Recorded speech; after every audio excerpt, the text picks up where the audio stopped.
Kenapa saya ngerasa gini-gini aja? Pernah nggak sih Anda ngerasa dalam hidup Anda, kok saya gini-gini aja sih? Pendapatan masih terus pas-pasan, nggak pernah bertambah. Mau buka bisnis nggak jadi-jadi, tagihan utang semakin banyak, bisnis stagnan bahkan makin mundur. Pokoknya Anda ngerasa nggak ada perubahan. Maka Anda sangat beruntung mendengarkan video atau podcast ini, karena Anda menjadi tahu apa yang menjadi penyebab hidup Anda gini-gini saja. Dan jika Anda betul-betul ingin berubah, pasti Anda lakukan isi dari video atau podcast ini. Baik, saya kasih tahu kepada Anda apa yang menyebabkan hidup Anda gini-gini aja. Faktor terbesarnya adalah tidak bergerak. Ya, Anda tidak bergerak untuk melakukan perubahan itu sendiri. Padahal Allah tidak merubah nasib Anda, kecuali Anda sendiri yang merubah apa yang ada pada diri Anda. Coba tanya kembali dalam diri Anda, sudah seberapa besar Anda bergerak untuk melakukan perubahan? Pantaskah perubahan itu datang dengan action yang Anda lakukan sekarang?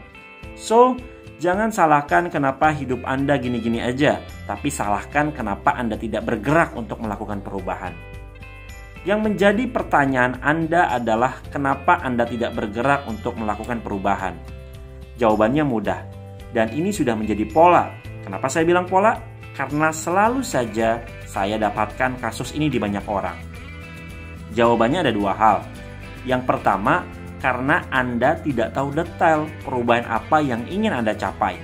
Yang kedua, karena Anda tidak tahu detail kenapa perubahan itu penting untuk Anda. Jika dua hal ini Anda tidak tahu secara detail, maka dipastikan Anda tidak akan bergerak menuju perubahan itu. Saya berikan salah satu contohnya. Contoh yang saya berikan ini berkaitan dengan masalah finansial yang sering menjadi masalah buat banyak orang. Mungkin sebagian dari Anda juga mengalami finansial yang gini-gini aja. Banyak dari Anda ketika ditanya, apa targetnya? Target finansialnya hidup berkecukupan atau kaya raya.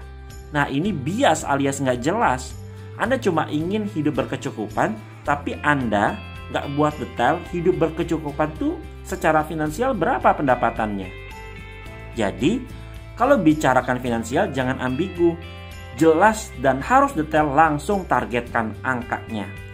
Saya juga sering dengar tentang target seseorang memiliki pendapatan 50 juta per bulan. Oke, 50 juta per bulan, tapi Anda belum detailkan kenapa harus 50 juta, kenapa nggak 10 juta, atau kenapa nggak 100 juta. Saya banyak kedatangan orang curhat tentang target dan pencapaian bisnisnya. Hampir setiap orang ketika saya tanya mau target profit berapa sebulan, jawabannya ya asal ucap saja, apa yang dipikirin aja. Kalau dipikirin enaknya 100 juta ya 100 juta yang diucap. Ketika ditanya kenapa harus 100 juta, mereka bilang enak aja coach angkanya. Walah, ini nggak detail alasannya. Gimana mau dapat strategi yang detail? Alasannya pun Anda nggak tahu kenapa harus dapat angka segitu. Itu mirip Anda mau jalan-jalan ke puncak Bogor misalnya. Ketika ditanya, Anda mau kemana? Anda bisa jawab tuh, mau ke puncak Bogor. Kata orang gini, loh ngapain ke puncak Bogor? Di sana kan macet, bisa berjam-jam kalau Anda perjalanan dari Jakarta. Kok jalan-jalannya ke sana? Kenapa nggak ke pantai Ancol saja misalnya? Anda cuma jawab, nggak tahu ya.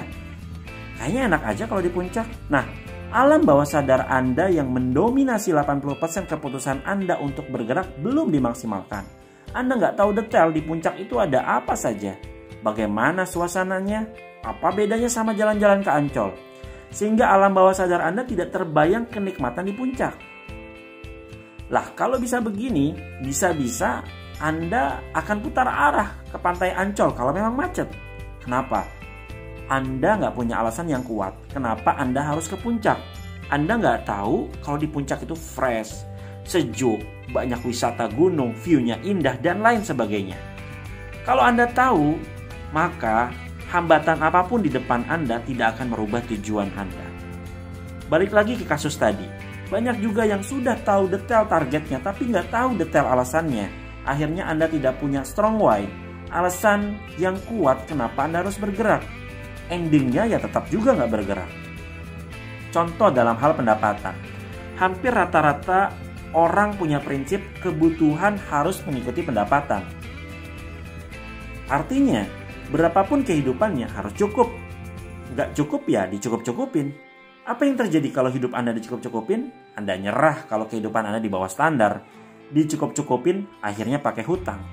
Inilah yang membuat Anda nggak punya energi untuk bergerak dan otak Anda tidak kreatif untuk berpikir. Bagaimana caranya agar bergerak untuk melakukan perubahan? Seperti yang tadi saya sudah sampaikan, Anda harus tahu detail apa yang mau dicapai dan tahu detail apa alasannya. Langkah awal yang harus Anda lakukan adalah buat dulu anggaran pengeluarannya. Jika sudah berkeluarga, buatlah bareng dengan pasangan dan anak Anda. Contoh, Anda sudah buat anggaran pengeluaran 10 juta per bulan. Itu baru anggaran pengeluaran, belum anggaran dana darurat, tabungan, investasi, dan yang lain sebagainya. Anggaplah 20 juta per bulan. Jadi kenapa harus 20 juta? Anda sudah tahu sendiri jawabannya. Kebutuhan dan segala macam tabungan Anda dapat tertutupi. Bahkan belum dapat uangnya saja Anda sudah bisa merasakan kebahagiaannya.